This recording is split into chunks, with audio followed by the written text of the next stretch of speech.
Today, it's Edwin's Monday evening property rant.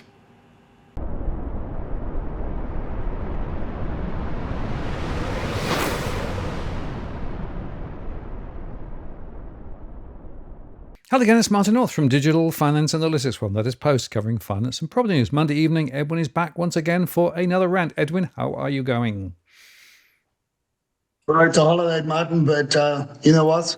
We just want to keep the word going out and sharing with our audience. So here we are, and getting ready for the short week. Yeah, absolutely. Well, it's interesting, of course, with the time change and the long weekend.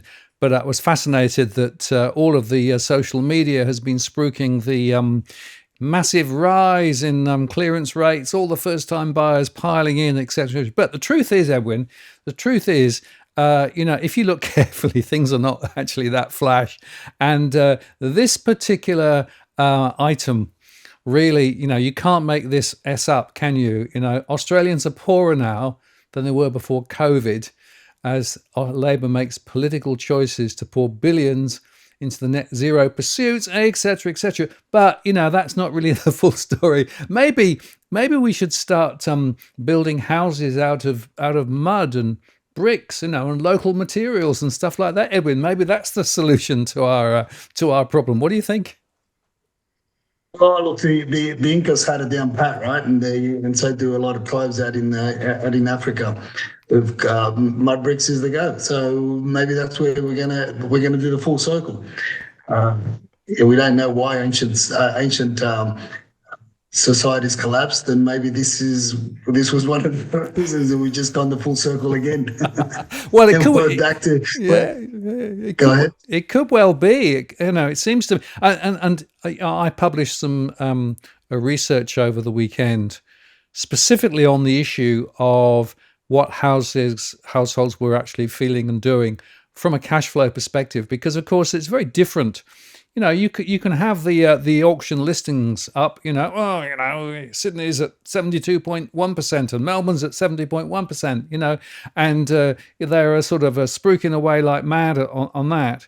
But when I look at the real information from my real households, I get a very, very different story from what is actually going on. In fact, I made a show called Time for Some Home Truths, maybe. And, maybe we should be looking a bit more hard at where households really are. In fact, my surveys show that there are a lot of people who are in difficulty. I called it the property pickle, despite the fact that, of course, everyone's been spruiking this.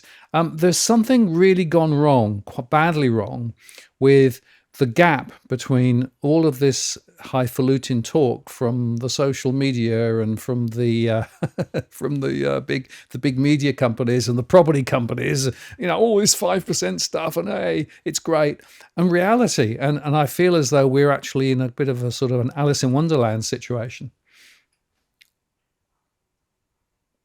Or you've got a situation, Martin, where the people don't know what they're doing. The policy is just being dished out left, right, and centre, contrary to what they wanted to happen. There's contrarian actual outworking on the ground, and that's portrayed by that in that meme or that little short video that I sent you earlier on as to what the government feels it's going to do and what it actually does to housing affordability. And it's driving prices wider apart. The chasm between the haves and the have-nots is just becoming wider and wider. That canyon there is becoming wider and deeper. We're literally getting to that point where now, if you think about it, the mainstream are now picking up on the issues around affordability, housing affordability, rental affordability, but they're convoluting all the different stories. They're mixing it all up because they themselves don't know what they're talking about. They call themselves property reporters, they call themselves property analysts, call themselves all sorts of things, and then you've got commentators also across many social media platforms, and they're misrepresenting the facts that are happening out there. And what they're doing is obviously playing on emotion. We talk a lot about emotion, but that's what happens when you start talking about politics and real estate. It's very, very emotive, very, very emotional. The process of selling and buying and renting is very emotional. Political persuasions and thoughts and policy is very emotional as well. So people are confused out there, Martin. This is the problem. We just try to bring a light, a candle, a match, a torch to shine light and have get people to see more broadly what is really happening on the ground to be able to make better decisions. I mean, it's a real mess out there, and unless you walk in the shoes of those that are looking for rentals, unless you walk in the shoes of the first-time buyers, unless you walk in the shoes of those that are wanting to downsize even or upsize, you're not really going to understand what's happening out there. But hey, we get all sorts of stories, as you say. We get the spruikers, we get everybody from your Bicoses to your Parapowers to everybody else on the other side of that coin. Quite frankly, talking shit.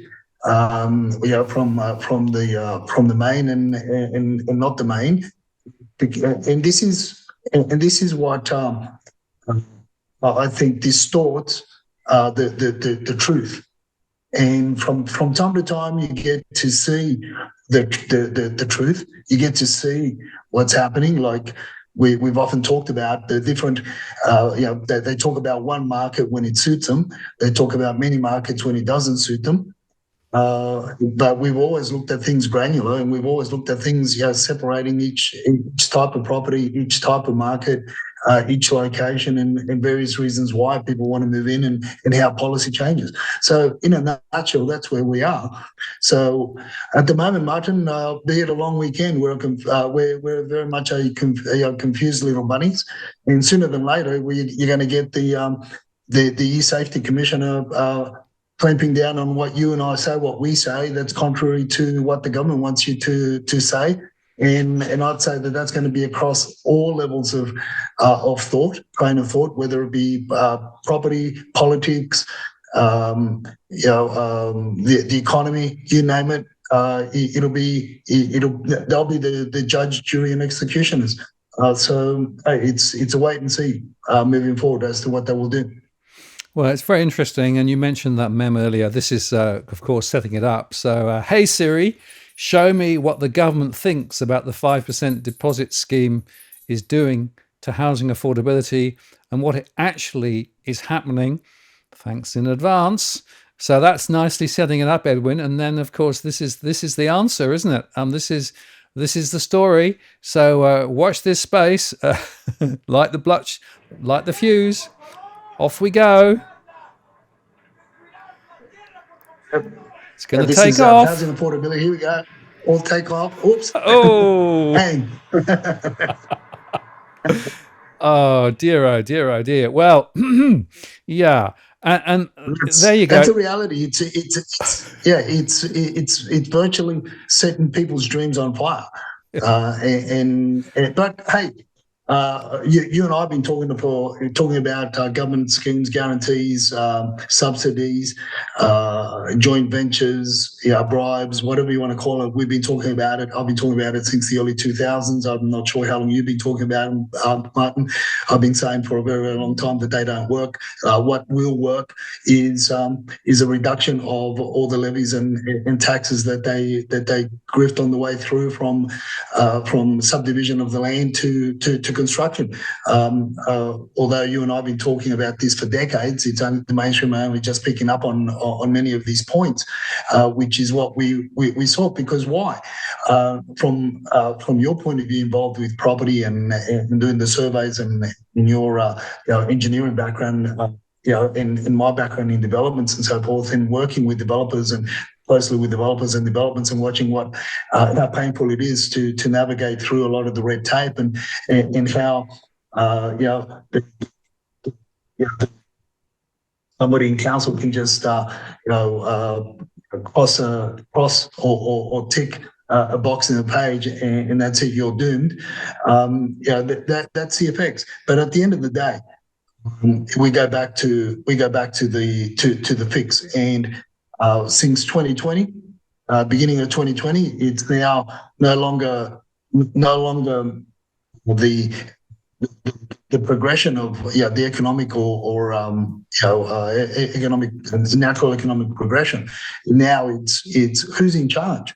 Now it's a question of who's in charge, who's dictating what you and I do and what people do in relation to property. Being a property show, there obviously, as to because it's not a matter of allowing the economic factors or property factors around property economics to work the way through. It's not about that. It's more about now control, and people are going to be a lot better off when they realise that, as I said, that the mainstream, on the one extreme, the mainstream that propagate the prices to skyrocketing to the moon and everywhere else. Everything that you touch turns to gold. To the emotional side of the other side of the coin, with the people hoping and praying that if they do enough on social media that the market's going to crash. But even if it did pull back, it's only going to pull back 5%. But how much more did it go up in the last? It hasn't gone up because of the government policies in the last 12 months, 18 months. So really people have got to start taking a handle, and perhaps this is a wake-up call and a wake-up rant for many, that you've got to start getting your information from all different sources before to make a more educated decision. We're going to be talking about one more story a bit later on in the show, that will, as an example of how the mainstream, in the social media, are poles apart, and they both miss the mark as far as I'm concerned when it comes to the story. But hey, people have got to start taking things into their own hands when it comes to the decision making process, Martin.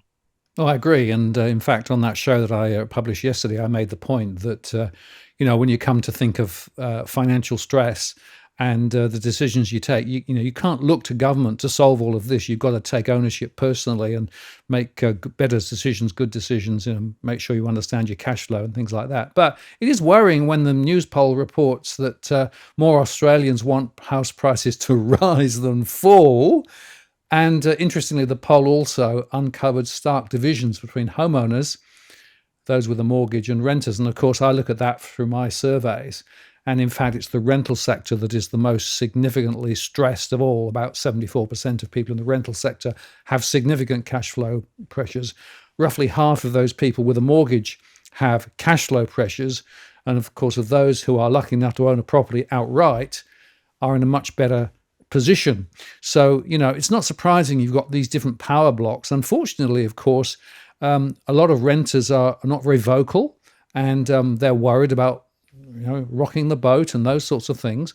So maybe it's not too surprising that we are seeing very vocal parts of the population, almost applauding what the government's doing. And of course, the discussion about the stories with first-time buyer grants, it's very myopic. But if you look carefully, you can actually see that there are little clues. First home buyers scheme blasted for driving house prices up in the first 2 days. There was an example of a price going up $100,000 simply because of the fact that now people can borrow more, or effectively get in with a little bit of government help.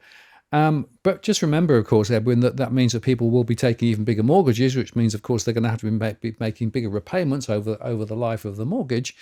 And I will remind everybody, and it's a really, really important point, the Productivity Commission, when they looked at the last review of government incentive schemes for first-time buyers, concluded, very importantly, the first-time buyer grants don't really help people who weren't going to get into the market to get into the market. They might bring it forward a little bit, but doesn't really tackle affordability. But it gives a really big kick to those people trying to sell their property.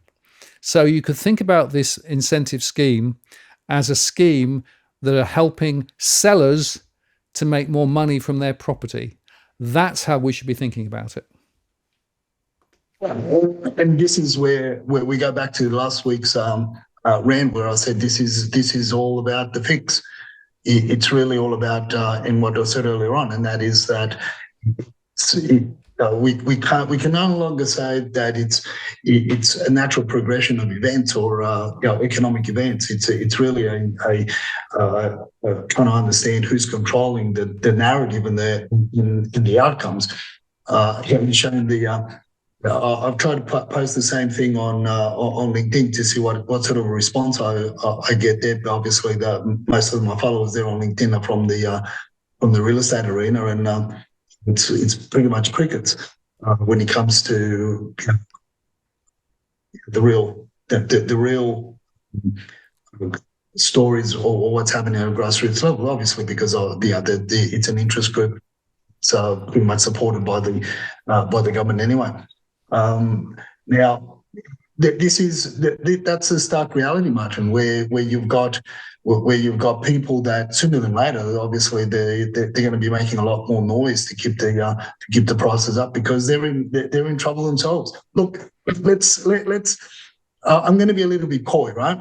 And that is, there was quite. Let me say this: there were a lot more people on X 6 months ago, 6 to 12 months ago, that were talking about the doom and gloom and how they were wishing and hoping and posting all sorts of their points of view on how they wanted to pretty much a chorus of people, pushing, debating, talking about the issues around property. Now, a lot of them have now bought property themselves, and you hear, and you don't hear much from those. You don't see much on the feeds from those accounts anymore. I wonder why. I wonder why. This is what I'm saying, Martin. You got to get serious. You got to be serious. You can follow all these accounts as much as you want, but if they're not going to start talking economic sense, if they're not going to put you in a better position to rent, or put you in a better position to buy, or help you be placed in a better position to afford something down the track, well, you got to get away from them. Because at the end of the day, they just become anchors. They themselves have, bailed out of the crypto, the gold, the silver, and now bought and become. And you don't hear cooey from them across the social media platforms. Why? Have they become the greater voice of people now wanting the home prices to go up because they now own? Or have the partners, smacked them back into line and said, "Hey, listen, you better stow away your say, because we've got our asses on the line." Bottom line is, Martin, we're in a world of trouble. You and I have been talking about this for more than 2 decades, that this was headed the way it was headed. But at the same time, we didn't stick our head in the sand and say, it's all going to, let it all go by, let it all go by. We try to give people different points of view so that they can make educated decisions and as many say, get with the program and understand. And the quicker people understand now that no matter what people say or do on Twitter, on X, on LinkedIn, on Instagram, on WhatsApp or WeChat or whatever. No matter what they're saying, they're not in control. These people are not in control. The government isn't, to my conspiracy theories point of view, isn't even in control as well. There are other forces in control, and the sooner you come to terms with that, the sooner you prepare yourself. We talk about making the sacrifice to get into the market, making the sacrifice to get into a smaller, less done up property, and there are also pros and cons to to those different points of view. But hey, we're not we don't know everybody's circumstance, but we can certainly help them understand and make better decisions. I would hope when they do make a decision to move, downsize, upsize, whatever, rent, and so forth. And I think that's what we're all about. But it's just getting messier and messier, Martin. I don't know what your thoughts are from your part of the world now, but the stories that are coming out, they're just so all over the place. It's really like that. The narrators themselves, the reporters themselves don't know what's going on, so they just got to make some shit up as they go. Well, of course, it's all about clicks and eyeballs, isn't it? That's the objective measure that a lot of the social media channels and the property spruikers behind them, or the journalists, I put that in inverted commas, writing, are all about. So it's trying to actually get people to click on and watch, but it doesn't actually necessarily help. But there was actually a little bit of an insight. This was quite a fascinating piece here. The 5% home deposit risk no one is talking about. And this was actually quite an interesting, quite a thoughtful piece, which I thought was quite interesting. So there is a risk that no one is talking about. Possibly your credit score could sink, and making the point that the new rules allows effectively a much bigger loan. So the example that they used was, it was around, let's say, I don't know, 950,000 in Melbourne, but now there is actually a way of getting a bigger loan, because you can get the 5% deposit, but only if, and this is really important, you are a dual income household, and it will probably be a serviceability stretch regardless. So you've got to actually meet your participating lender's credit policy and loan approval criteria. And even if you're eligible for the scheme, you may not get a home loan if you don't meet the lending requirements of your particular lender. And so that means you've got to think about your credit score. You've got to think about the curb, maybe your credit limits on your cards, and think about the so-called HEM, the effectively, how much are you spending? What is your discretionary spending? All of that stuff is part of the story. And I'll tell you, Edwin, I've had a conversation or two with several prospective first-time buyers who are walking into this without doing any of the prep. So, they've got sort of hooked with the idea of, wow, I can now get into the market because I can go in with a 5% deposit, tick. But it is not that simple. And then, of course, the other point, which we keep coming back to, and don't just jump at the first thing you see. So again, people are actually jumping at poorly presented property with risks, property with problems. They're not doing the due diligence. We've had this conversation before. They're not getting the surveys done. They're not actually understanding the commitment they're actually making, potentially. So you've got that. And then just to sort of square the circle, this was from the ABC. The average income needed to afford a house in each capital city. In Sydney, it's now $293,000. Massive. In Melbourne, $189,000. Adelaide, $163,000. That's just, well, makes you weep, people over in Adelaide. Brisbane, $178,000, and Perth, $140,000.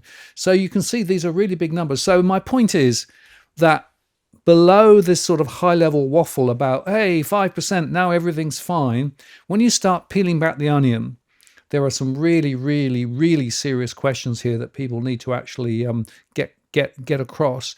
And look, there will be some people who will be able to get into the market a bit sooner than they were perhaps intending to. And that's perhaps good for them. But it doesn't solve the fundamental housing affordability problem that we've got in Australia.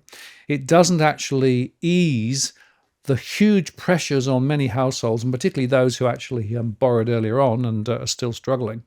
And whilst you can say, well, actually, the latest household spending data suggests that maybe financial pressures are easing. Hardly at all, actually, hardly at all. And for many people, it really hasn't made a huge amount of difference because, of course, the cost of living is still rising. I see that in my surveys. And then just to add a little bit of extra spice, First-time buyers may be a bit more active, but of course, investors are also active too. And in fact, the RBA recently referred to the risk of housing investors, and particularly in Queensland, by the way, because the returns there are a little better than elsewhere. And so there's a lot of battling going on now between first-time buyers and investors. So prices are going to be bid up. And I come back to my fundamental point. That will benefit the prospective sellers. It won't benefit the prospective buyers, who are going to be up to their eyes in debt. They're going to have higher levels of mortgage repayments because the 95% that they're borrowing is still an interest generating problem for them. They'll be borrowing for longer, so they'll be locked into this loan for a lot longer, at a time when, in real terms, incomes are hardly rising, spending is under still pressure for many people, and the prospect of future interest rate cuts, which of course everyone was spruiking, looks a little bit more shaky now. The most recent decision from the RBA suggests that they are perhaps a little more concerned about the trajectory of inflation ahead, which means they might be less likely to cut rates. And in fact, the expectation of future rates were actually reduced after Michelle Bullock's last outing. So look, we're both in an agreement, Edwin.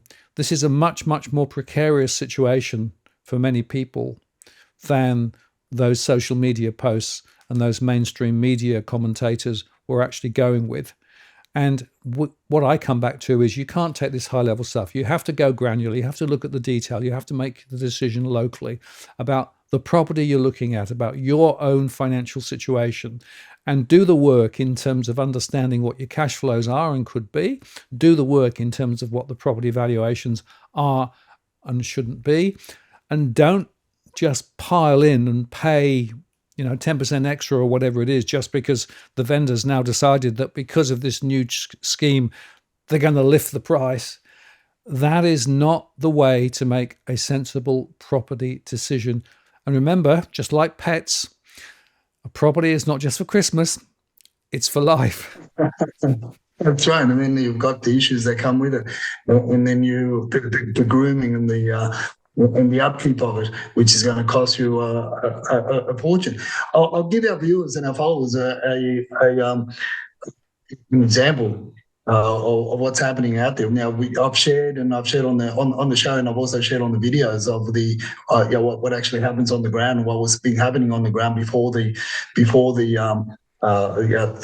first when we started raising it, even around the announcement, you and I spoke about what it would actually do to the housing prices, and then we started tracking how parts of Sydney were going up, 30, 40, 50,000 dollars every other week, and we got to a point where you've got parts in Sydney where you could buy 3 months ago for 1.2. Now they're up to 1.35 and pushing the 1.4. Another area closer to Parramatta, you were able to buy a freestanding home for again from between 1.25. Now you'd be lucky to buy anything there, and I'm not talking about an old shitter that's good for a subdivision or a duplex where that would go for 1.5. Now you've got homes that don't even meet that criteria. Availing themselves, knocking it down and then building a duplex on it. They're asking that your 1.4s when 6 months ago you could pick them up for 1.25. So then comes a young couple, and now they haven't as yet sought our services. They're talking about potentially for us to help them to buy, right? Because in their minds, they've already made up their minds. They want to buy, right? And they're being approved to avail themselves of the 5% deposit. Now they've got $150,000 as a deposit to help them on the purchase. Martin, they're going to borrow 1.3. Between them, they were earning $280,000 per annum. they've had to increase their earning capacity. They've been preparing this for a couple of months. So they have to increase their earning capacity to be able to show 320, an annual gross income of 320,000 in order to borrow. Now they're being approved. Right now, we're talking at the moment. They're talking to us about to our office about helping them out, and I know them. I know them very well, and I've said to them, mate, you got to come up. You better make sure that you've got enough work on hand. That you've got to come up with virtually $8,700 extra dollars per month in order to maintain that that property. Now, obviously, his family being from a building background, they said they're going to help him out with this and with that, blah blah blah, and he's knowledgeable about what he wants to do as well. But what we've got is a huge problem where, one, in the first instance, the government has pumped the prices so much over the last 3 months. It's absolutely incredible where it's put property further out of reach. It's increased in some areas the value of property by up to 15% in 3 months. I mean, we're talking 15%, man. That's a shitload of money.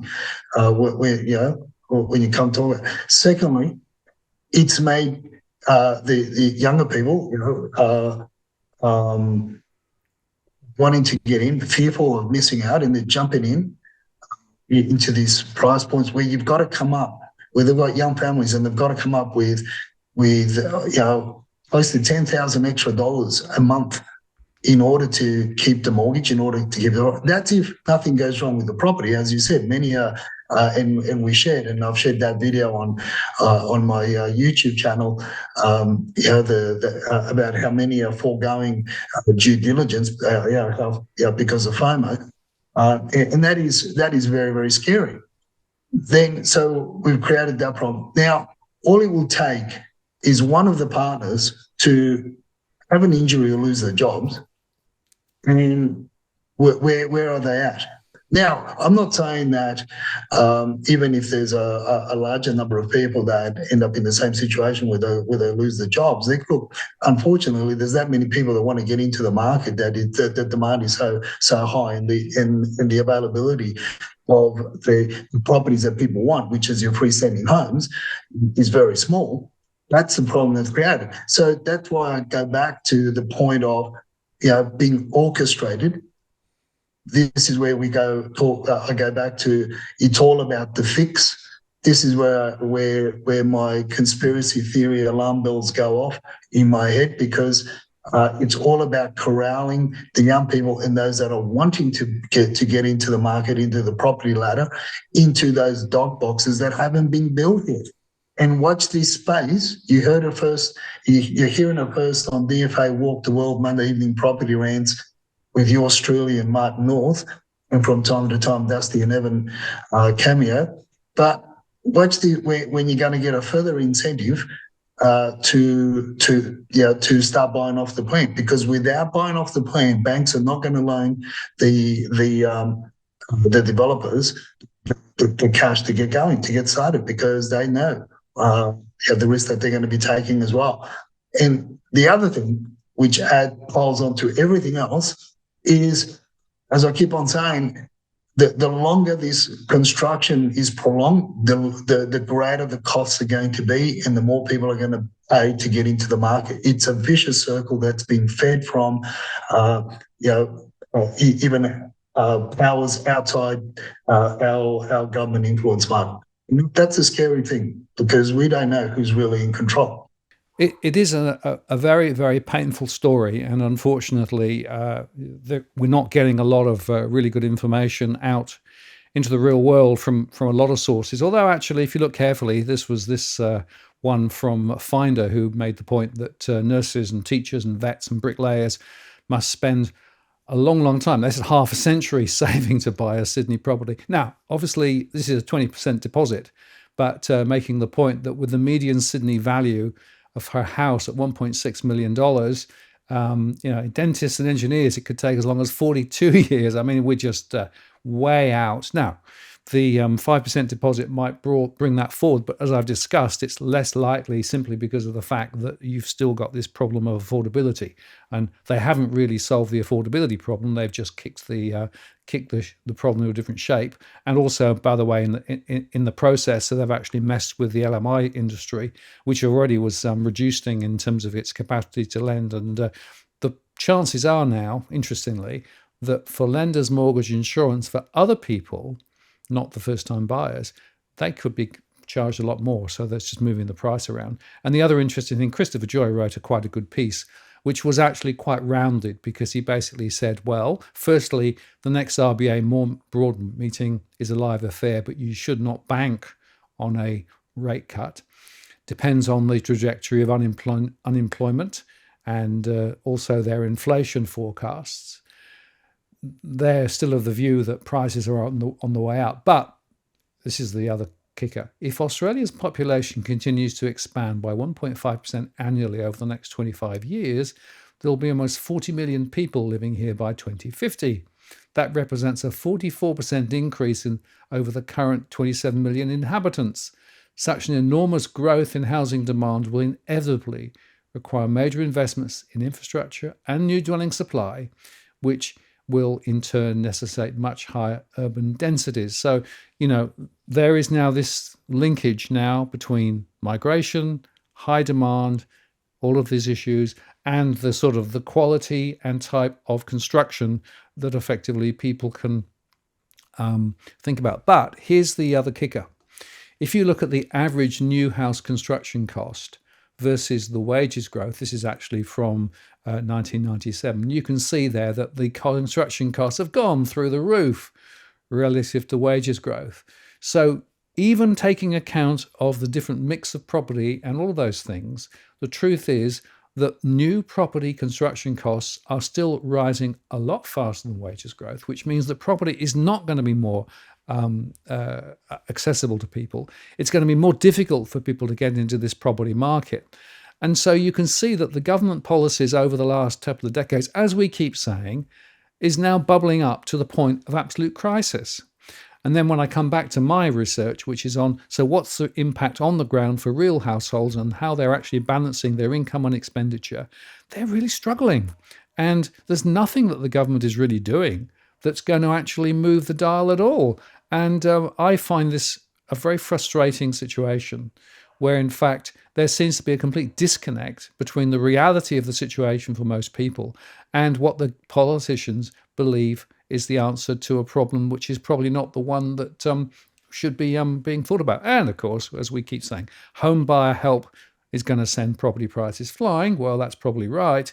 But who does that benefit? Who does that really benefit? It does not benefit those trying to get into the market, but it does benefit those who hold property.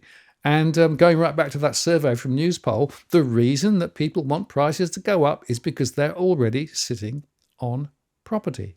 And if you look at the proportion of people in the population who hold property, guess what?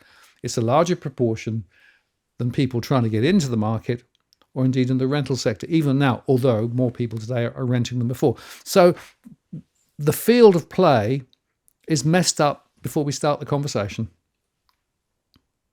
It's quite, and then we get into without digging further into what we were just talking about there, what you were sharing.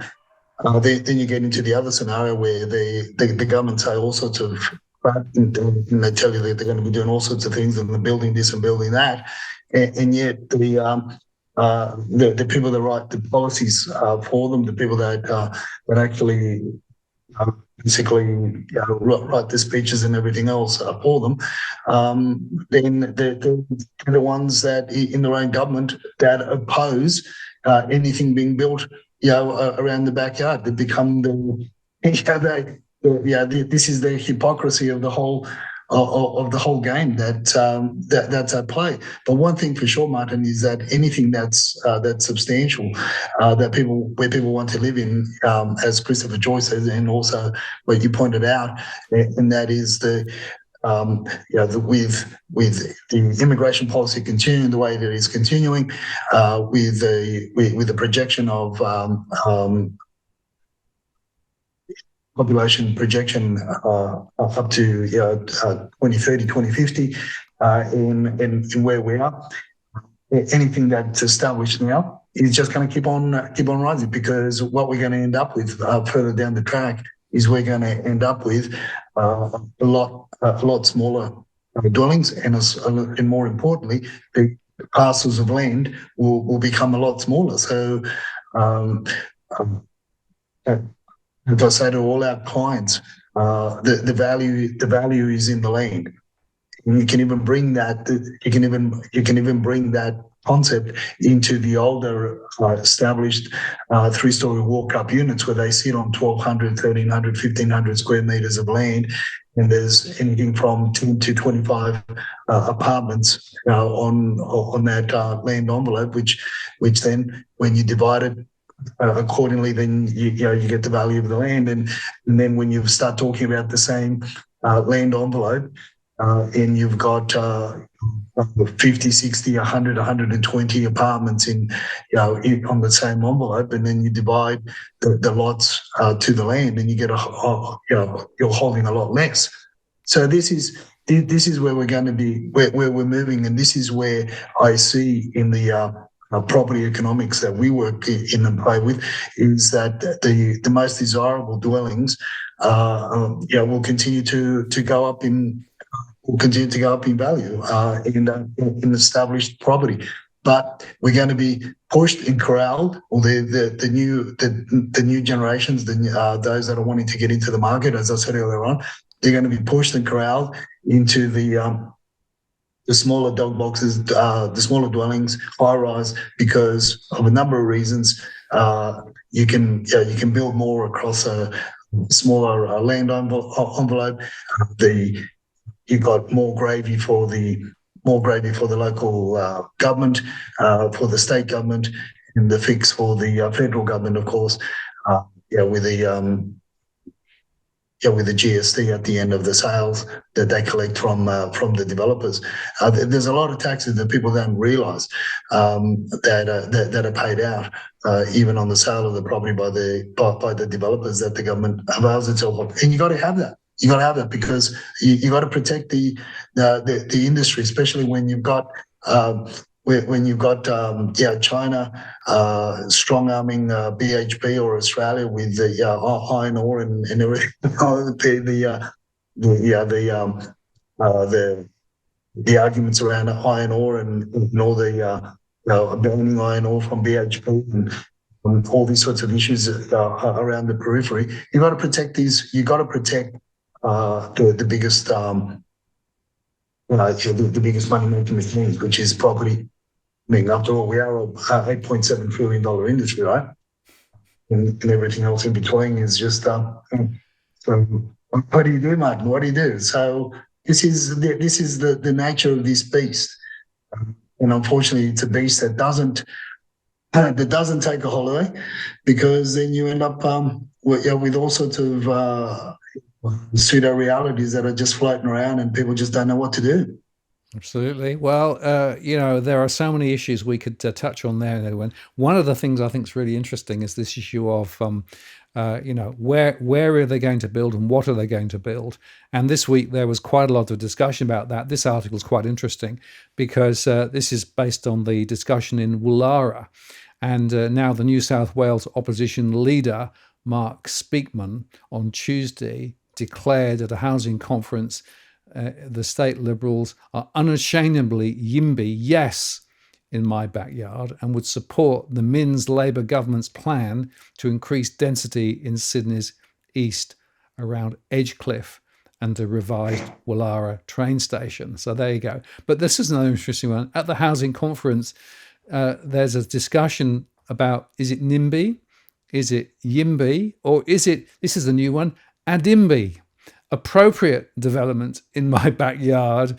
And, who's to decide what's appropriate, Edwin?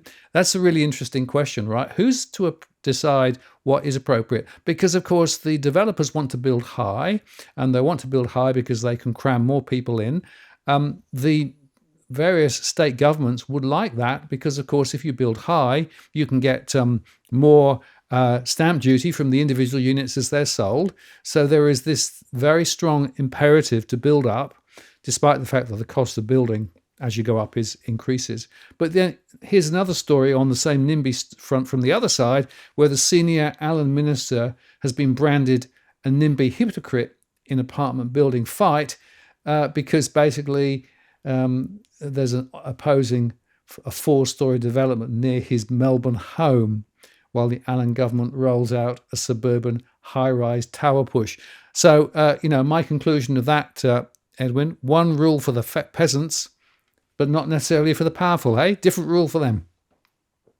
That's right. This is where the worlds collide. And look, with Woollahra, I've shared my thoughts before on that, and the so-called 10,000. If we ever do get to see 20% of them, we'll see them in about anywhere between 7 and 10 years' time. And they'll be sold off the plan for no less than a 2-bedroom, 2-bedroom, 1 car, maybe 2-bathroom. They'll be sold for $2.3 million. But that is not your that is not your benchmark, or that is not where the most of the pain is. I mean, give me a first-time buyer that can spend $2.3 million, right? And all these other developments in Melbourne and in Sydney that the government's pushing. I mean, when you got apartments in beyond Rouse Hill, where Men's is beating his chest, 2-bedroom apartments there are going to be he was beating his chest not too long ago, earlier this year, with regards to how they're helping the construction and so forth. I mean, and when you and I spoke about those, and when you and I broke them apart, I mean, they were the 2-bedroom apartments were $950,000 in the middle of nowhere. In a plot area, in plot area zones where you've got the one in 100, but subsequently for the last 5 years, those areas have experienced with the 1 in 100 floods. So there you have it. It's a crazy world that we live in, Martin. It is crazy, and just taking that a little bit further, you mentioned earlier on about being less emotional and more focus on the facts. But there's a really interesting point here about, we've got 2 problems, right? We've got a problem on housing and housing affordability and access to housing, but we've also got a rental affordability. And those 2 things are not completely disconnected, are they? And in fact, you put a post up, which is quite interesting, because you're getting into a really, really important discussion here about the real story. What is the real story that we should be talking about? And how do we actually, really raise this up? Because this discussion is the one we should be having.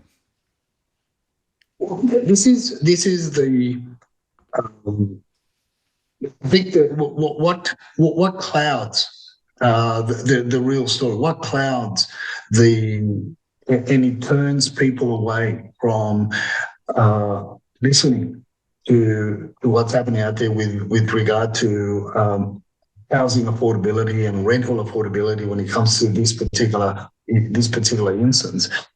It's how reactive social media has become, and has, as I said, has clouded or perhaps the reactions and the emotion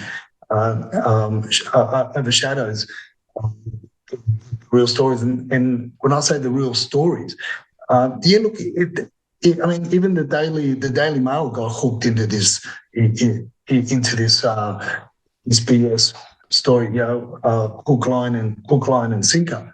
When you start even reading their article and you start looking at the reports with regards to this property, where they allegedly had over 100 groups of people attending the open for inspection for an apartment in Bondi or Bronte that was advertised for $800 per week, a 2-bedroom apartment with no car space, and the so-called expert in that area posted it.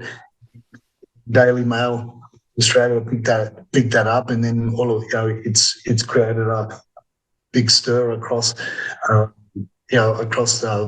mainstream and social media platforms and it's brought up a discussion, but it's the wrong discussion in my view, because if the median rental in that area is 1,700 per week for a 2-bedroom, I mean that's up there, right?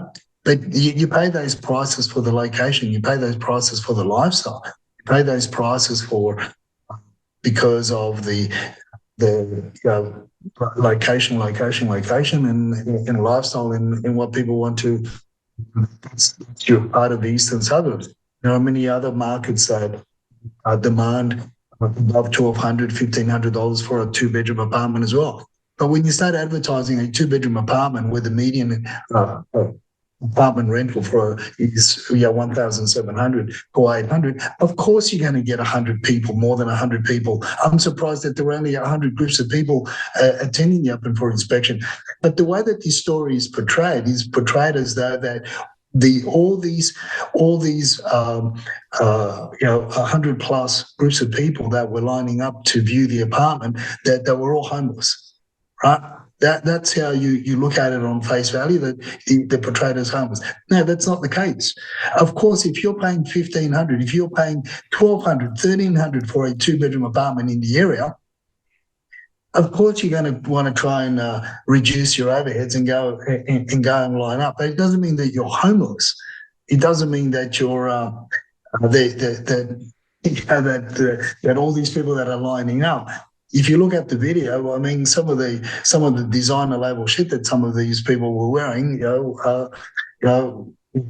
probably would pay two rents or 3 lots of rents, or even more. So this is, and that's the unfortunate thing, Martin, is that you've got a misalignment of facts.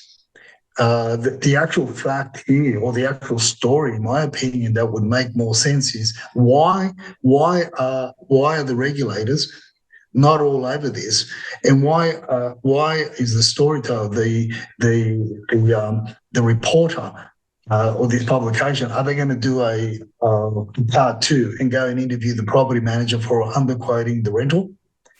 That's a story. That's the story. Why is the industry allowed to stoke the emotional fire, to create more division and more misunderstanding between the different groups in society there? Because that's all it's doing.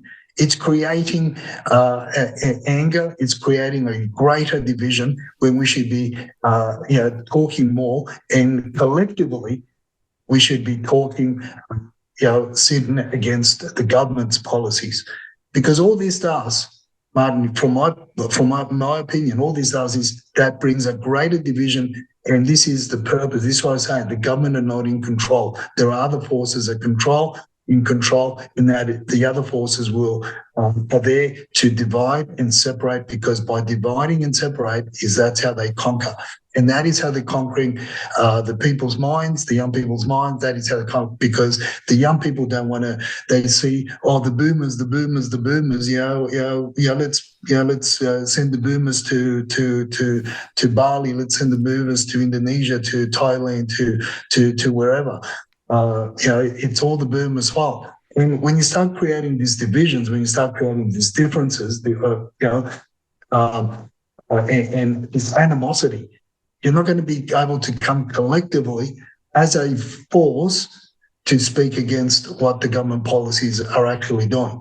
That's, to me, is the story in this instance. But there's so much emotion out there, and the one that fed that started it is some so-called local expert who doesn't know shit, doesn't know his own market. So, what sort of an expert is he? Yeah, it's a really good point. And, the Daily Mail is a classic example of going after the clicks in any case. They just want more eyeballs up, never mind the veracity of what they're saying and how they're actually positioning it. But of course, that again gets amplified and then it's picked up, and then other people comment on it, and it creates a life of its own. But you're right, we should be starting and asking some fundamental questions about, well, what is the true circumstance here? Why is the rental so low relative to the market rate, and what's really going on? And then, of course, well, yeah, if you offer a really, really cheap property in an area that is quite attractive, guess what? You're going to get a lot of people come and try and form a queue, right? But what does that tell you? It tells you that the market rental was probably mispriced in the first place, first. And secondly, it tells you that this was actually amplified out of all proportion for this same reason, for clicks, for bait, for making more people to just sort of, amplify it. So it shows you that the corrosive aspect of social media is real here. And in the meantime, as you say, the true, real conversation that we should be having about property more generally, in this particular case in particular, isn't being had. And that's, to the detriment, I think, of pretty much everybody. And I guess that's an object lesson for everybody, folks. Don't just get caught up in the high-level spruiking, the high-level reporting on the social media channels. We keep coming back to the same issue ever and again and again. Go granular, get that local information, make good decisions based on good information rather than the stuff coming out in spades over the various social media channels. And when you do that, you can still get a good outcome. But unfortunately, a lot of people are being swept up with it. Now, as we come towards the end of the show, we should just touch on the numbers, I guess, because the numbers are still bubbling along, although we're not very significantly, really. And then we can look in the Sydney region. On the 29th of September, there were 21,797 properties listed. A week later, 22,315 listed, so a small increase there. And in Melbourne on the 29th, 26,123 properties listed. A week later, 27,227. So there is a little bit of an uptick, but as we'll discuss in a second, not huge amount and not a lot of really good property in the mix there. Brisbane, by the way, 3168 last week, 3232 this week. So a slight rise again, as you'd expect as spring. Although actually, Edwin, my perspective is that the volume of properties coming on the market is still relatively low. The quality of the property that's coming on the market is extremely low. And we've still got lots and lots and lots of lemons there in the mix.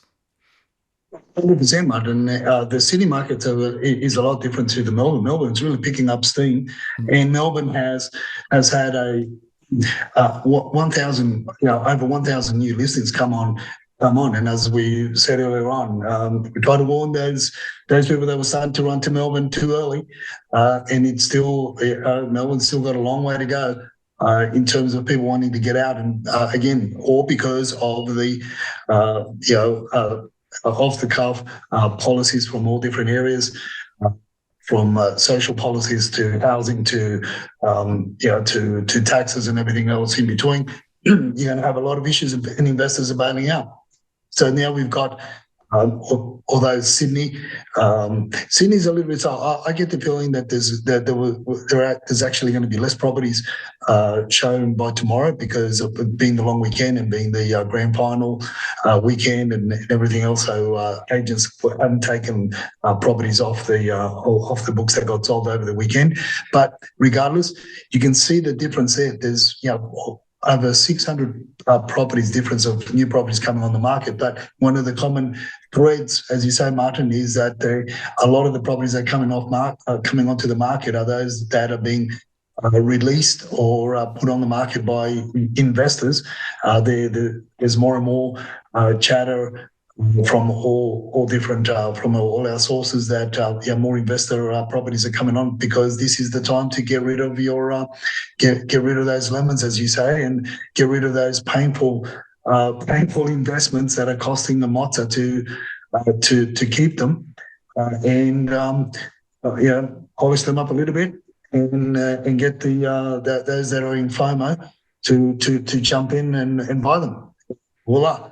You've got the Sydney market in a nutshell.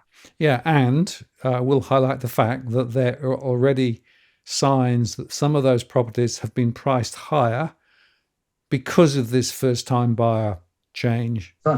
So asking prices are up, and people are trying to get shot of some of that crappy property that's been around for a long, long time and needs a lot of work. And unfortunately, there are going to be people who are going to be sucked up into this. But of course, the Fin Review splashed out, first home buyers take advantage of spring auctions. Property buyers snapped up most opportunities on the weekend as more first home buyers entered the market and the traditional spring selling season hit full swing. Well, maybe. But just to be clear, folks, we've had 2 weekends in a row of significant disruption because of holidays and because of grand finals and other bits and pieces. So let's just be clear about that. And I still come back to this point, Edwin, that the way that the information is being reported, it's highly marginal, because, of course, it's only the reported results. And what's fascinating to me is, of course, when an agent gets a sale, they're more likely to report it. If they don't get a sale, if it gets passed in, they won't report it. And so this is a bit of a market view. Now, if you look at the numbers, this is actually the auctions for the 27th of September there, and you can look there for the 11th of October, and you can see that the auctions were up. But, like I said, very much distorted because of the various holidays. And if you then make a comparison with last year, this is the same week in 2024, you can actually conclude, well, actually, there are less properties being sold via auction campaigns than in 2024. And for me, that is the most significant single takeout from all the analysis. This is what we've been talking about. That is the higher prices that properties are demanding. The people are waking up to a lot of what we've been saying over the years. They're being educated as to how the industry doesn't really represent the seller as well, as much as they should. They don't necessarily do so. And the campaigns themselves aren't bringing in the bacon, as they say. When you're running 33% on average lower than the 2024 figures, you got to really start asking yourself some real questions as to the sentiment or from a vendor's point of view. But the other side of that coin also is, as we raised, is that they've got nowhere to go as well. In your traditional markets where there's a lot of auction campaigns that go on, not a lot of properties of properties that would come on the market. There's not a lot of them because people don't have anywhere to go. People don't want to move more than 5-10 kilometres from where they grew up. They don't want to retire because of we go back. We did the circle and we go back because of the lack of construction and the fact that it's unaffordable to build in some of these areas now, and they're not. And then you've got all the issues that we discussed earlier on. So this is where we are, and then the sooner people take stock of the bigger picture, the quicker, in my opinion, they will make a more educated decision. And because at the moment we're only going, we are being corralled into choices that we don't necessarily want to make, but we're going to be forced to make if we don't start making those decisions ourselves now. Spot on. Absolutely. Yes, it is about herding cattle or sheep, depending on your particular analogy. But it's very important to zig when people are zagging and just ask some important questions. Let's look at the rentals briefly. So in Sydney on the 29th, 9,845 listed. A week later, 9,750, so less rental property available in the Sydney region. Compare that with Melbourne, where on the 29th there were 11,067 properties for rent. A week later, 11,217, so we're going in the other direction. And to my mind, that speaks volumes in terms of the difference between Sydney and Melbourne, where we've still got, guess what, exit. People are still wanting to exit Melbourne and running almost anywhere, Perth, Sydney, Brisbane, but don't want to stay in Melbourne. I wonder why. Yes, well, we've discussed on previous occasions some of the reasons. It's not because of those funny-looking bins that have been putting out either. I'm just saying. Well, and I would remind everybody that the investment story for Melbourne properties, particularly closer into Melbourne, is absolutely awful. The returns are very low. The rules and regulations that have been amped up are making it harder and harder for people to be able to actually effectively lend, get their property and rent it. And investors are leaving. Investors are wanting to get shot of those investment properties that are just not pulling their weight. And it's getting worse, not better. And the more they change the rules, the more they tighten the requirements for investors, the worse it is going to get. And of course, the broader economic story in terms of Melbourne, which of course is looking pretty sick at the moment for all sorts of reasons, is there as well. So yeah, it is a big issue. Now, as we come to the end of the show, just before I let you sound off on your final thought, I just want to share this, Edwin. This was hilarious. So the Reserve Bank on Thursday made a comment about the risks on the bank's complex digital networks, and they were increasing the risk of service disruptions. And guess what? On that very same day, Commonwealth Bank's systems collapsed for about 3 hours. Finally, the bank said it had resolved the issue. The outage occurred in all capital cities as many workers were on their lunch breaks, and it saw customers venting frustration on social media and talkback radio. CBA, the nation's largest bank, is used by 1 in 3 Australians. Its banking app has almost 13 million daily logons. Folks, I just want to highlight, when the systems go off, you are stuffed unless you actually hold some cash in the background there. So cash is still king in my view. And the Reserve Bank's warning, well, I thought that was quite fascinating. Perfect timing. Over to you, Edwin, for your final thought. Now, look, my final thought is not everything that shines is gold. And I want to re-emphasize this point because, as you know, I've been posting on my X handle that some of the issues that one particular buyers come across with regards to the purchase of their ideal little property. With what started out being a $35,000 renovation, or a bathroom, now it's we're closer to 300, and still ticking away. And this is all because, as I said earlier on, not everything that shines is gold. So you've got to be X-rayed for people. They're the real costs. I wish I could show some of the videos, the guys that we're working with to help them out. We didn't help them buy that property, by the way. just as a caveat there. This was after they came for help after they purchased, and it's not the only. That's not the first, and it won't be the last. Many that we're seeing them. We've now found out in the Northern Beaches where a home that we inspected for a client 3 months ago, a bit more than 3 months ago, 4 months ago perhaps, that we inspected for a client, and at that time we could have bought that house. We could have bought that house for at the time, but obviously there was going to be, from my observation, my inspection of the property, and as we walked through the house with our client, room by room, and I was explaining the issues that I had just visually discovered by moving furniture around as well, and just making him more aware of the issues. I estimate the cost to be around $150,000 to $170,000 at the time.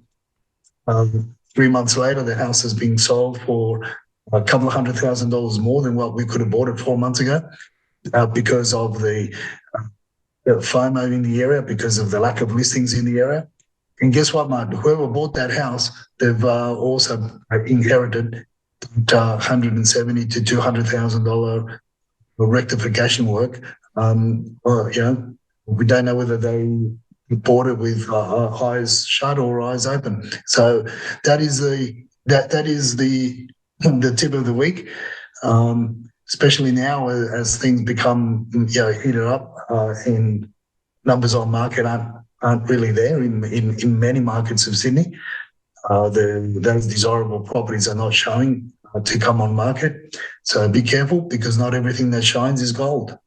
Great advice, Edwin. And unfortunately, I still have conversations with people who actually are regretting at their leisure decisions that they took without doing the work on the way in. And we can only say what we can say, which is, folks, make sure you do the work on the way in. Make sure you know what you're buying. Make sure you know what the real, true, fair value is in that particular area, and be very alert to superficial renovations, the defects that are hidden in the vendor report that is actually offered as part of the deal these days. Quite often, get your own report. Make sure you really understand what you're doing, because you can actually end up with a huge unexpected bill subsequent. And the other point of, if you've got an apartment, and particularly with strata fees going through the roof, a lot of people are not budgeting for increases in strata fees in the subsequent years. And this week, I've had 2 people, no less, talk to me specifically about the financial mess they're in, because their strata fees have gone absolutely through the roof, and they've got no hope of being able to cover those costs. And it's creating massive nightmares for them. So, folks, be careful, be cautious. Don't get caught up in the social media rubbish. Don't get up with the rubbish coming from government about, hey, everybody can buy now. There's another story here. And hopefully, if you've listened to this property rant, you're going to be better informed to make better decisions, which is what this is all about. Edwin, thank you so much. Great to hear you again. I look forward to seeing you next week. All the best, Martin. Take care.